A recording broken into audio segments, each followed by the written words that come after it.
Eventually, when the show gets big enough, we can afford to do some graphic things. And I was just, if we can get a green screen and have you on Flash Gordon's spaceship speeder, the whatever the horseshoe thing he stands on that has lasers on it, and you can be blasting Dr. Pepper out of the sky. That's what I was thinking. Sounds excellent. Welcome to the MoxStars podcast. I am Menace, one of your hosts, and I'm here with Flash.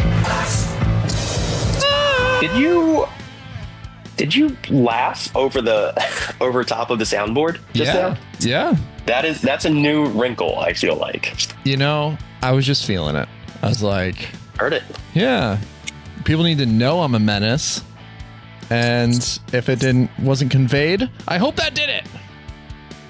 All right. Welcome to the show, everybody. This is the MoxStars podcast, the #1 podcast on the internet for Magic the Gathering and Dr. Pepper and Don Cheadle.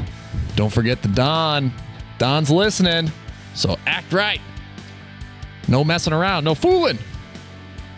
If you'd like to support the show, you can do so by finding us on YouTube, where you can like, subscribe, and ring that bell for more notifications. Here's the thing about the YouTube thing, all right? Last week, I said that you can use Curse Totem with Urza. That's just not a thing. And when I was editing, I was like, oh, no, you can't do that. And then I noticed we lost 2 subscribers. Not just because I said that, but I noticed it. And I was like, they probably unsubscribed because I said something stupid. And, those 2 people are going to be missing out on the MoxStars podcast now. And I feel bad for them. I really, really do. They missed out on your mea culpa. You just apologized for offending them. And they're not here to hear it. Like, this guy's so stupid. Why would I listen to him? Well, I'm just a human. And making mistakes is human. And when I edited that episode, and I was like, you know what? That's absolutely wrong, but I'm keeping it anyway. I just wanted you guys to know how human I am. And so here we go. That's it. I'm sorry. I'm sorry, folks. I said the wrong thing. You cannot use Curse Totem with Urza. You just can't. You can also... you can, but it won't do what you're implying. Yeah, it pretty much kills your commander. You can also support us by giving us a 5-star review on all major podcasting platforms. Makes us look super duper cool for the Don, and helps new people find the show. Super great thing you can do for us. You can also support us on Patreon. By becoming an official Pepperhead, you can support the show for $3 a month. Have your name turned Dr. Pepperhead on the Discord server. You can also reach out to us on the Discord server and purchase one of those sick Got Glarb hats, which, if you follow us on Instagram, you would have seen this past week, but they came in. They're super sexy, and one already got shipped out. So they're flying off the shelves, folks. If you want one, they're hopping off the shelves. They're leaping off the shelves. That's what frogs do. Frogs don't fly. They hop. Common misconception, but frogs do not fly. Last I checked. It really depends. It really depends. Anyway. Hey, I just had an idea. Yeah. What about a Michigan J. Glarb bit? Is there something there? Make it sell me on it. The WB singing frog? Yeah. Yeah, but make it Glarb. Anyway, mention in the comments if you think that's something. You can also reach out to us at MoxStarsPod@gmail.com if you would like to get one of those hats as well. They're super. Or if you want to email us about this pitch. Like if you have a story that works for Michigan J. Glarb, we want to hear it. We're here to collaborate. Yep. I think it has legs. Definitely has legs. All right.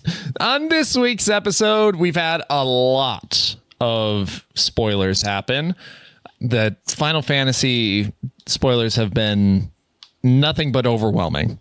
There are far too many new cards and legends and all of these things, and I don't understand all of the references, but I did play Final Fantasy X, and so I understand a lot of the references because the Final Fantasy X cards are, well, there are many. There are many of them, which is great. I love it.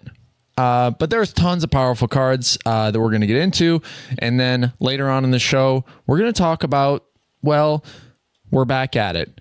Mid-range in cEDH is obviously the status quo. And so we're going to be talking about some things that can still exist, lesser known combos that are still effective and might just be slept on enough to sneak out a few dubs here and there, help you convert, get to that top 16 cut. So let's dive right in to some of these new Final Fantasy cards. Here's the thing. I think that the MoxStars podcast, since we only record once a week, we're sort of like the Slowpoke podcast, where people have seen these cards for days now. And you've seen Reddit posts aplenty for all the people who have their big brain caps on and brewing decks for these things. And we're just behind the ball a little bit, you know, but here we are now with our Slowpoke takes on cards like Vivi Ornatia, one blue and a red. Is it the new, is it Spellslinger wizard thing? This is a pretty popular, pretty well-known legend from Final Fantasy, and like this card is insane. For 0 mana, it has a 0 mana activated ability that says add X mana in any combination of blue and or red, where X is Vivi Ornatier's power. Activate only during your turn and only once each turn. Whenever you cast a non-creature spell, put a +1/+1 counter on Vivi Ornatier, and it deals 1 damage to each opponent. Wah wah wee wah. That's crazy. That's absolutely insane. Like, it's add X mana in any combination is it where X is Vivi's power. And then whenever you cast a non-creature spell, you can only activate that once per turn. So it has, it's limited in some way. But on your opponent's turn, you could be activating that for 3+ mana, literally in the next turn. Like it is potentially unlimited mana and a win condition on one card. Yeah. With the drawback that it says once per turn. It just gets it's so magnified in Commander. So I think that it triggering on each non-creature spell is kind of insane. Right? Like any artifact. Like you drop this and then you just unload your hand full of artifacts, like more mana, and keep stringing into more and more cards. This is it's in the best colors for your like Underworld Breach combos too. So that's the other thing, is that you can now create loops of casting infinite spells or infinite non-creature spells, and then Vivi's just that outlet to help you win the game. I think that's crazy. It's really just has an incredibly high floor. I haven't seen at such a low mana, like a low mana value, 3 mana. This thing, yeah, there is a good chance it comes out on turn 1 in most games. And when you build it to be that like cEDH death machine, I think that this is something that does come out on turn 1 pretty regularly. So I remember back in the day when Jordan was playing Malcolm, you know, it's like if Malcolm wasn't coming down on turn 1, it's like, what are you doing? Like, you're not taking the right hand. So I think that when you play Vivi, unless you have a solid turn 1 play like Aristic Study, or you know, you're just going to drop a fish and keep it rolling, like Vivi better be coming down on turn 2. That's for sure. You know, get your engine out, get it start moving. I think this is a kill on sight type of commander, or kill before it gets back to their turn type of commander. So yeah, it's really strong. I'm really liking it. I have not brewed anything with it, but it's also very open-ended because it's just whenever you cast a non-creature spell. So that's the part that I keep getting hung up on. So that doesn't trigger once each turn. It triggers whenever. So I think this is a really nice card, and at Mythic appropriately. And I think it's the first time we've seen the 0 activated ability cost it's been a long time. They don't throw that one out there as much as they used to. They put tap on it now. But yeah, you don't even have to tap this creature to do it. Crazy. All right. The next card. This one has the cEDH community buzzing because it does have cEDH potential alongside Vivi. This is Terra, Magical Adept. So what looks like a Gruul commander, it's not. It's 5 colors, but it only costs 1, a red and a green for a human wizard warrior. It's a 4/2 that says when Terra enters, mill 5 cards. Put up to 1 enchantment card milled this way into your hand. Sounds pretty good. Sounds like an Enchantress commander that I would enjoy. But then it says something crazy. It says 4 red and a green, tap, exile Terra, then return it to the battlefield transformed under its owner's control. Activate only as a sorcery. On the back, we have a legendary enchantment creature, Saga Wizard, Esper Terra.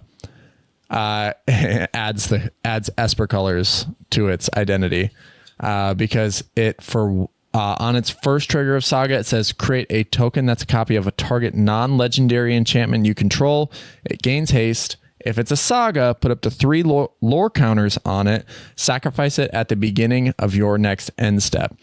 So notably, when this was happening, when this was spoiled, I was actually watching the stream that Wizards of the Coast was hosting, spoiling all these things. And Gavin Verhey said that this is the first time that they've allowed a player to sort of outside of read ahead. This is the first time that they've made a card that says put up to 3 lore counters on it, right? Like that you can sort of manipulate where you want it to start, where it's going to go, and all those things. So I think, right away. Does this push Tom Bombadil into fringe territory? Is this good enough? I think this just takes over because the 4th trigger says you add 2 of each color of mana, and then you exile it and then return it to the battlefield. So you can then just use the mana to activate and flip it again. Or wait, no, because it would need to have haste. Anyway, it does add 10 mana to your mana pool. The big thing with this is that any of those spark double effects create an infinite loop of infinite sagas. Because you go ahead and you spark double this, and the spark double creates a non-legendary copy, becomes a non-legendary copy of it. Mm-hmm. And so you create a token that's a copy of target non-legendary enchantment you control. So the spark double enters, and then it gets the first saga counter on it, and then you just create a copy of itself over and over and over and over and over and over and over and over and over and over and over.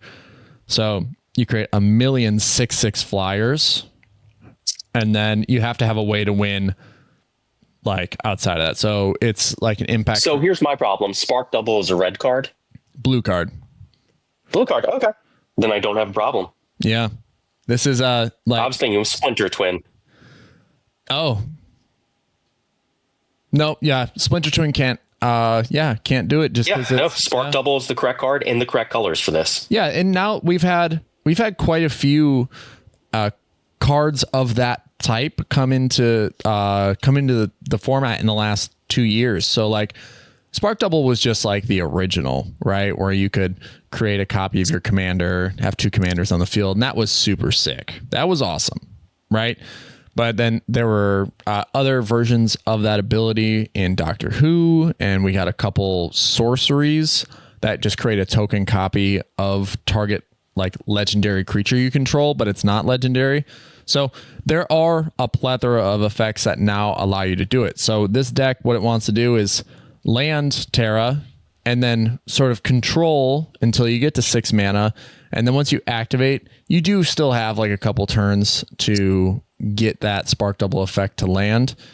But yeah, the idea is to create a copy of Esper Terra and then have infinite, like basically infinite 6/6 flyers. So it's, yeah, well, here's the thing is that Tyler was nice enough to leave us a little deck list in the Discord server. So I'll go ahead and open that up right now and just sort of see what direction it's going. So he named it Terrifying Possibilities. And it's 5-color good stuff. I'm looking at the list right now. I have no idea where it's where it's trying to go. It is a 5-color. Tyler, mention what you're trying to do. Write a primer. Oh my God. I don't know what it's doing. It is 5-color good stuff, it seems. Maybe that's all it ever needs to be, right? Like maybe that's all a commander needs to be good, is be 5 colors and have good stuff pile interactions. It's exciting nonetheless. Everyone seems to be that is brewing it seems to be very excited. Yeah. Here we go. Go infinite, Spark Double, baby. What's up? The next card I was going to talk about, and this one's a little bit more fun, but I'm starting to see some combos pop up with it. And this will sort of like tailor into our discussion here later on. But Noctis, Prince of Lucis. Lucis? Yeah. Should I mispronounce it on purpose? I don't know. I don't think there's enough Final Fantasy 15 fans to cause an outrage. Oh, there's dozens of them. But Noctis is 1, a white, blue, and a black. So an Esper human noble 4/3 that has lifelink. And it says you may cast artifact spells from your graveyard by paying 3 life in addition to paying their other costs. If you cast a spell this way, that artifact enters with a finality counter on it. So, cool beans. That's a really strong effect, right? Well, now that people have had a second to look at it and a second to brew it, it is an Aetherflux Reservoir deck. So I love it. I like it quite a bit. But the idea is that if you have Aetherflux Reservoir out and a Mox Diamond in the graveyard, let's say you cast it from your hand, you don't have a land to pitch or you refuse to pitch land or whatever, and then it goes to the graveyard, right? It doesn't hit the field. It doesn't hit the battlefield. So you cast it, goes to the graveyard, right? You get your Aetherflux Reservoir trigger, you gain life. Now you can cast artifact spells from your graveyard by paying an additional 3 life in addition, to their other costs as well. So cast the Mox Diamond again. Now you gain 2 life from the Aetherflux Reservoir. You do not pitch a land. It goes back to the graveyard. Never lands with a finality counter on it. Never gets exiled. So keep doing that over and over again until you're net positive on life, gain infinite life, shoot the table to death. So that was an interesting loop. I think that there is plenty to be said about this is, Aetherflux Reservoir being an effective win condition in Commander. It has been for such a long time, and gaining infinite life has just not been something that's been tied to a combo with the Commander in tow, and I think that this sort of helps smooth that gap where it's in conjunction with your Commander is just 2 cards away. And it could be in this deck, you can also play Chalice of the Void. and then name whatever artifact you're gonna or whatever, just cast it for 0, right? And then any artifact you cast for 0 from your graveyard with this effect will result in the same thing with Aetherflux. So Mox Diamond works super efficiently, super effective, right? But now you can run donuts on donuts on donuts in a deck that cares about putting artifacts into the graveyard and then controls the game through other elements and assembling the combo with Aetherflux Reservoir, either through like reanimating it or whatever.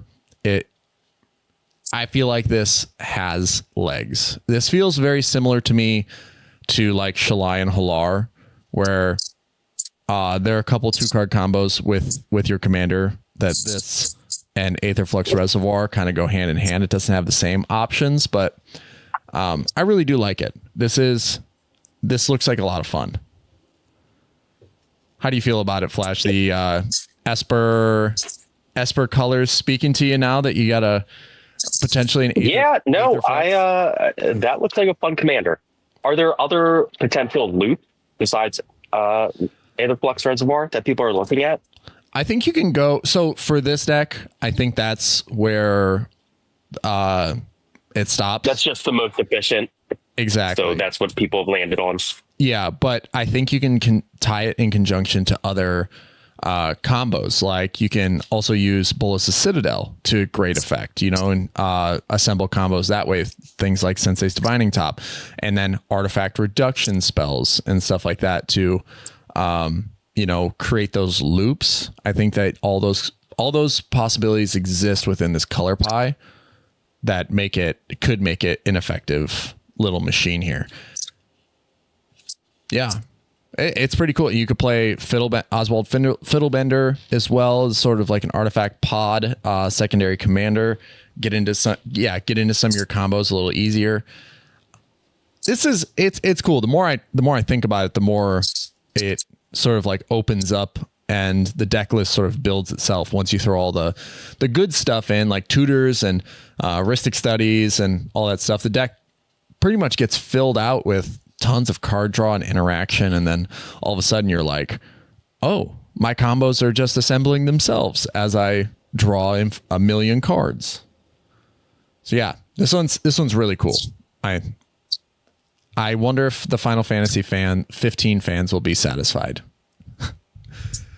That's one thing I will say with this set is I hope their fans are happy. Yeah, with how many Final Fantasy games there are, it is by my count at least 16. At least.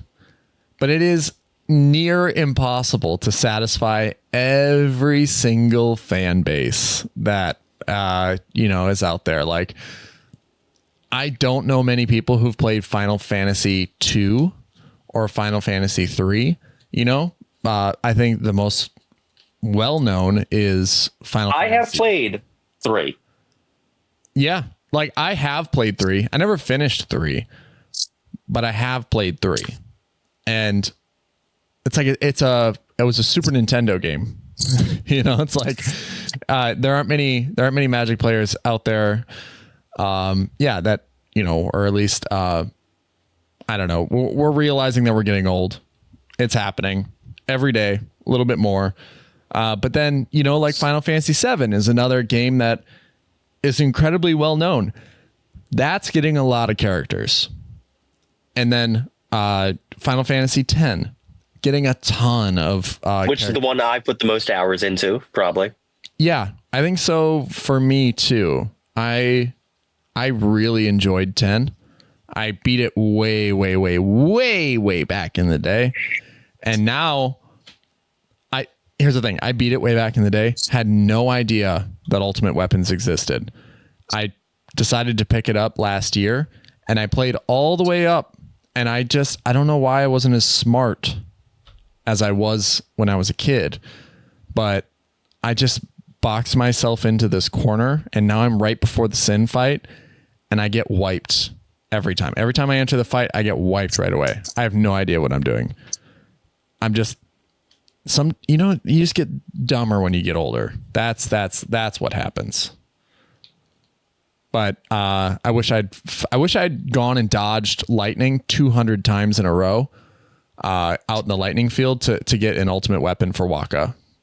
I really wish. I believe that was Luna's ultimate weapon. Damn it. Where's Waka's weapon? I want Waka's was connected to Blitz. Was it? I think Waka's was connected to Blitzball. Yeah, that would make sense since his weapon is literally... Not 100% sure, but... His weapon is literally a Blitzball, so that makes a lot of sense. Which, again, another impossible game to play, it seems. Whenever I play Blitzball, I'm like, I'm lost, bro. I'm like, I do not know how to pass the ball. I'm clown shoes. I am clown shoes. All right. Moving on. There's one more card that we should talk about. It is Grixis. It is a mythic. It is Kefka, Court Mage. This is 2 blue, black, and a red for a human wizard 4/5. This is a villain from one of the games. I can't quite I'm not sure which. But whenever Kefka enters or attacks, each player discards a card. Then you draw a card for each card type among cards discarded this way. So notably, you're not going to know, no player should know what each other player is discarding. And so like there's no way to like really limit the number of cards you're allowing the Kefka controller to draw. But in cEDH, I'm sure there's going to be a lot of discussion like, I will discard this artifact. Can you guys discard an artifact? Can you discard an artifact? We want to limit the card draw as much as possible. I think this is a really interesting design space. And for 5 mana, very realistic. I think this could be one of the more fun Grixis builds if you're trying to be kooky in cEDH. Now you have, for 8 mana, 8 colorless mana, each opponent sacrifices a permanent of their choice, and then you transform Kefka. Now, this is where things get interesting. You have Kefka, Ruler of Ruin. So when you flip it, it's a 5/7 flyer that says whenever an opponent loses life during your turn, you draw that many cards. Yeah. What? That's crazy. Yes. It has tons. By the way, this card has tons of amazing artworks as well. It's beautiful. This is a really fun design space, and I think it's one of those like walk on the tightrope type of commanders, because whenever an opponent loses life during your turn, you draw that many cards is not optional, or it's not like a mega ability. You draw those cards.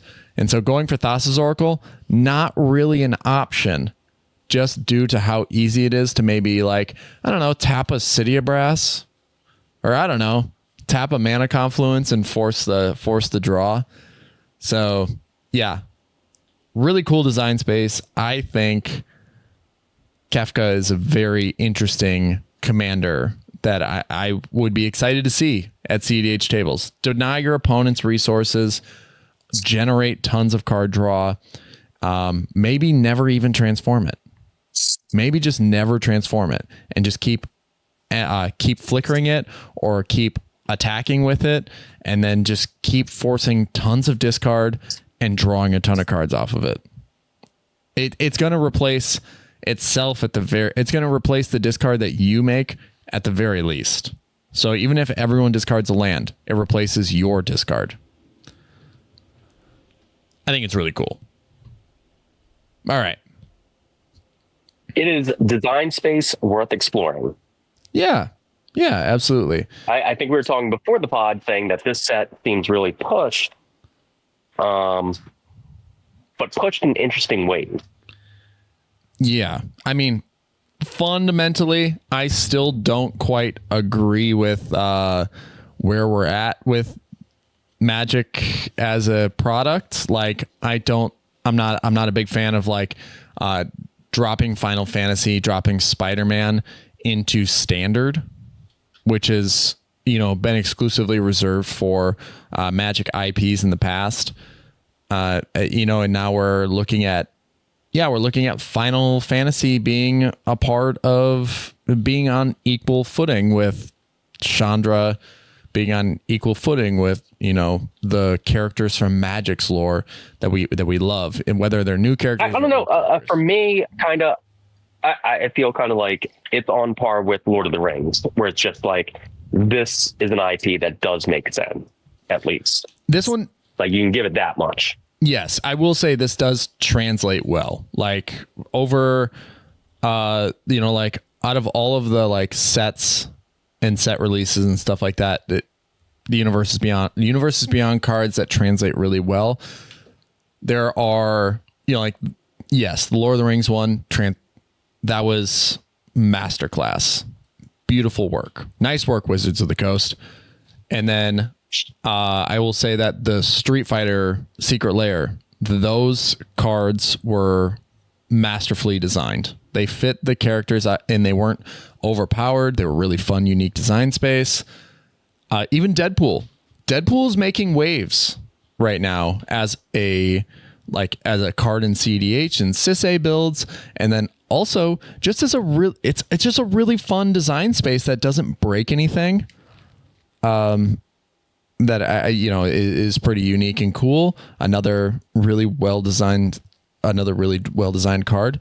And then this, I can't say all of these cards translate really, really well, but the ones that stand out, like Lightning, Army of One, Noctis, Kefka, Terra, Vivi, even Yuna, Hope of Spira, like these are all cards that are translating really, really well, are showcasing a ton of power, and kind of like are adding to what they do is they add to design and design space that was existing and reinforces that. So like Yuna is a enchantment creature supporter, so which I might find space for Yuna in a cEDH deck just to see if it works. But, it's like that's the kind of power we're dealing with is for niche builds, for creative types, the Final Fantasy cards are actually bringing quite a bit of life to the game and a lot of color. The artwork, all the artwork is beautiful.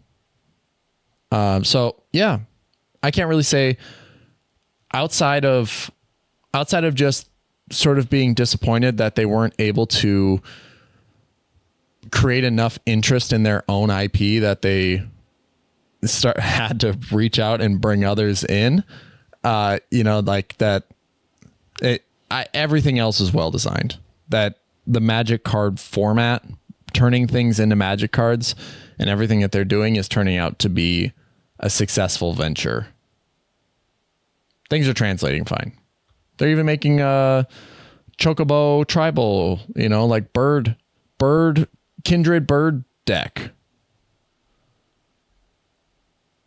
And then like favorite characters like Jecht from Final Fantasy X is getting a card that and I love what it does. I'm not so upset or mad, but there are more upsetting things in the game. Yes. But we're on the positive than Final Fantasy. We're on a positive streak here, and that's where we're going to stay. A quick intermission here before we get into our next discussion.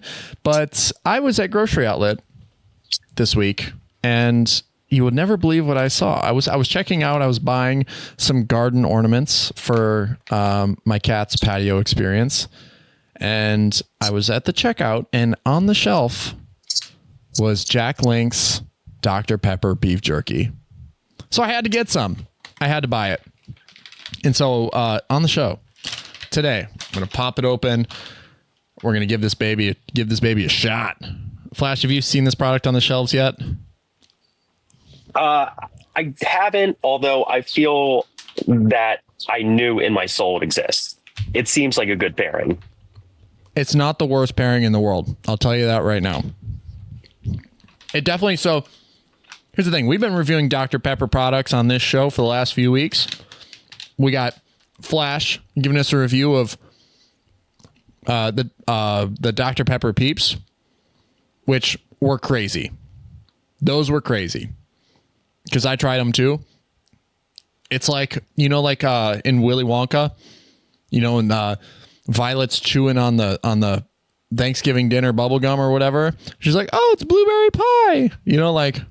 That's exactly what like eating a Dr. Pepper Peep is like, because you're just like, wow, am I drinking a can of Dr. Pepper right now? That's some Willy Wonka shit. The Jelly Bellies, very similar. Super powerful, very potent, match the flavor. This beef jerky, as soon as you taste it, you're like, oh, what? And then you kind of get that like Dr. Pepper. You're like, oh, I'm about to get into something here. And then the Dr. Pepper flavor fades, and then the beef jerky just comes in and says, I'm beef jerky. Hello, this is Jack Links. And then it loses all of it. So I will say, out of all the Dr. Pepper products that I've tried, this one is like the least Dr. Peppery, even though it still has like a small hint of it. I'm not like achieving limitless status by chewing a bag of Dr. Pepper Jack Links. Like Bradley Cooper doesn't eat this to, work the stock market. He might eat it just because he wants the protein, but it's not for the Dr. Pepper or the limitless pill. Right. Yep. Not for the limitless pill activation. He's not you're not going to expand your neural pathways as much with this product as you would with the Dr. Pepper Peeps or the Dr. Pepper Jelly Bellies. So the journey continues to find all crossover Dr. Pepper food products. Super stoked. If you have seen any out there and we have not tried them, make sure you let us know in the comments what they are, where they are, and if you want to send it to us in the mail, I'm open to that possibility. It's a little suspicious. I'm not like one to receive food in the mail from strangers and eat it on camera, but I will for you. For sure, only prepackaged things. Yes. Yeah. If you send me some like Dr. Pepper brownies that you made at home, I'm going to have a hard time not wanting to try them, but for the sake of my own health, I might have to abstain. All right. This week, won't be the longest discussion in the world, but I think it's important to note that as we continue to talk about mid-range, that so many more things, so many more combos, so many more cards become relevant because the game has slowed down so much. There are just combos that have existed for a long time in Magic's history that now come back to light, that you can find a gap with, that you can continue to play and put up wins with. So we talked earlier with Noctis, something, like with Aetherflux Reservoir. So there are plenty of ways to gain infinite life in Commander with, like through infinite ETBs, or activated abilities that allow you to just push it to the limit, right? And then you can just zap everybody down with the Aetherflux Reservoir. It's sort of like the outlet for that. Or casting, like that's the other thing with Aetherflux. You can cast Storm off and then gain that life that way, and then use it to win the game. Like there are a few other combos that I really like that I think have some unique room to play. And the first one I want to talk about is Heliod and Walking Ballista. Now, this is something where the cEDH community has not necessarily written this off as like a viable combo, but Walking Ballista has definitely taken a back seat in a lot of decks, or has gotten, been on the chopping block, just because, and I think there's this notion that if you have Walking Ballista in your list, you haven't put enough thought into your list. Like that is just the most like you have infinite, It's kind of like a beginner combo. It has that stigma. right? Like or like Walking Ballista is going to be, you know, that slot can be used for a card that does more and isn't just an outlet. You know what I mean? Like that's kind of where like I think it loses traction with a lot of players is like, oh, I could include something that does more in my list and you know, and then that also helps me win the game. Like for instance, in Rocco that we talked about a few weeks ago was that Walking Ballista is coming out of all the Rocco lists and Terror of the Peaks is going in because you can win the game through Terror of the Peaks in the same way that you can win the game with Walking Ballista. It's just like you don't need an additional card. Like cutting Walking Ballista allowed you to cut you know, like the reanimation or the Eternal Witness, right? So you got to cut a whole package. Exactly. And that opens up room for more efficient ways to achieve wins or more efficient ways to get to food chain or more efficient ways to get to this and this and that. So in certain decks, the Heliod Walking Ballista combo is just flat out not your most efficient route. Right. And this is where the discussion begins. Like, is it the most efficient way? Oftentimes, no, because you're going to have to play a lesser known commander, a less efficient commander, or this is more of like a pet commander combo that you can put together that ultimately helps you win the game. Like, I think that you could put it together even in Noctis because you can cast Walking Ballista from your graveyard in addition to paying 3 life. So like you could assemble the Heliod combo and then your commander gets Heliod or gets the Walking Ballista out of the graveyard. There's some, you know, line with that, you know, that could be. Now, in the past, it's always just kind of been like this side mission. Like I have Ballista in my, you know, like I have Ballista in my Helga build. Right, as like something I can feed infinite mana into and win the game. And then I also include Heliod in there for other synergies. But if I walk into the two, you know, or happen to draw into both of them at the same time, and then I'm just like, oh, okay, 1+2 is win condition. So you almost have to be clever with it. But I do believe that it is just as effective as it used to be. And that's why, like, I almost talked myself out of it being like, is this worthwhile? Is it efficient enough? It is efficient enough.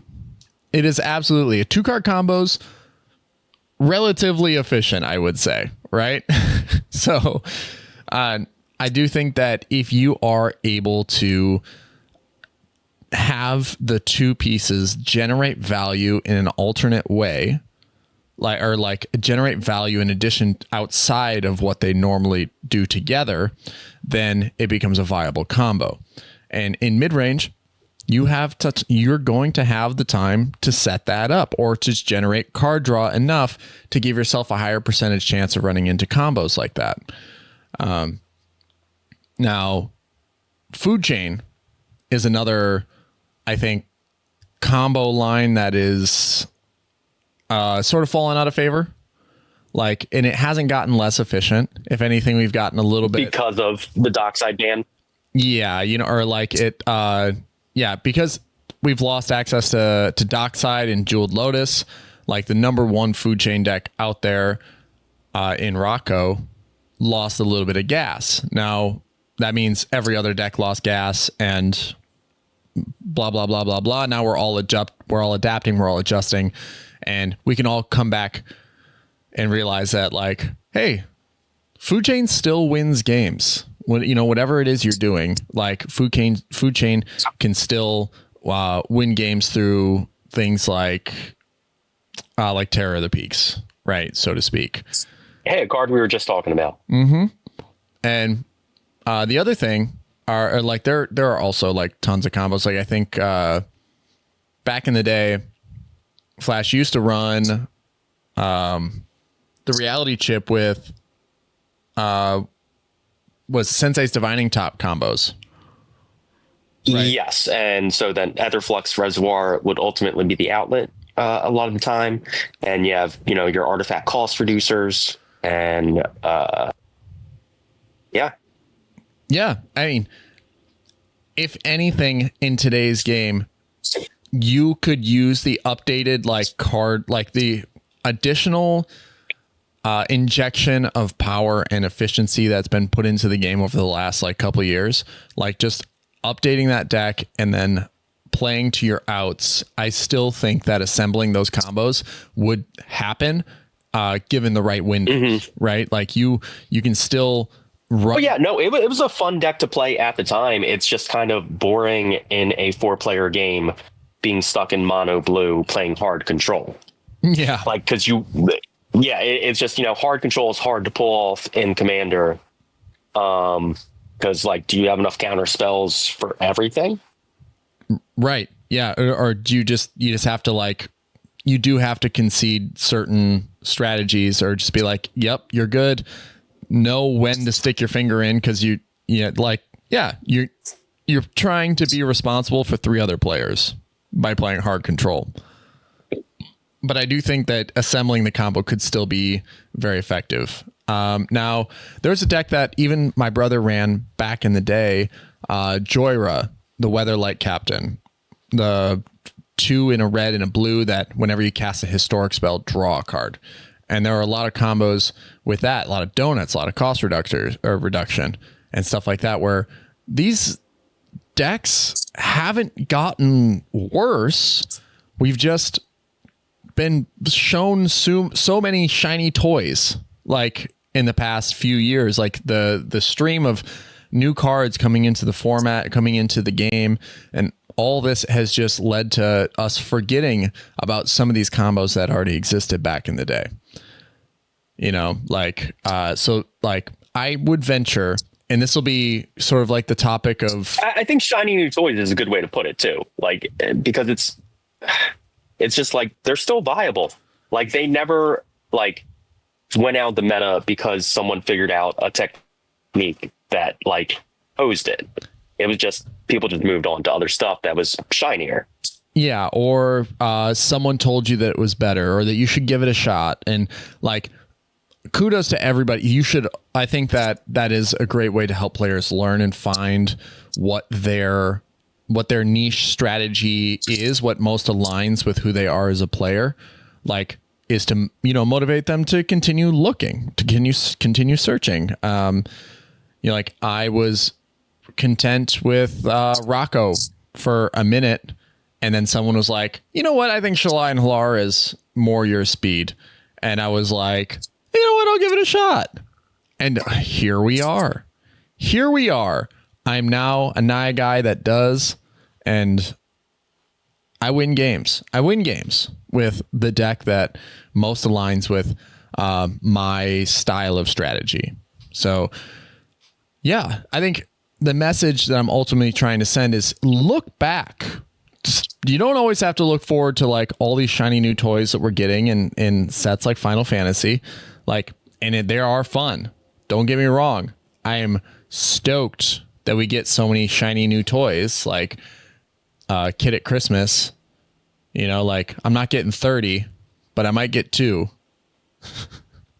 But it's one of those things where I'm very happy that we get all these new things and that it expands our options for cEDH consistently. And it's very consistent. And I do feel that Wizards of the Coast design team is more intentional with what is meant to be played in cEDH. Now that, more than ever, they're more conscious of those things.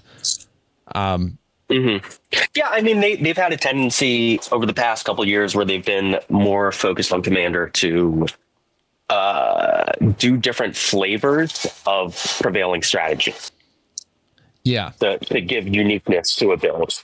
Being hey, this is still with it. It's not, they're never going to outright print, hey, here's a more efficient way to do something already good. But they'll say, hey, here's a different way to do it. That is more, you can find something more attuned to your play style and still ultimately be competitive.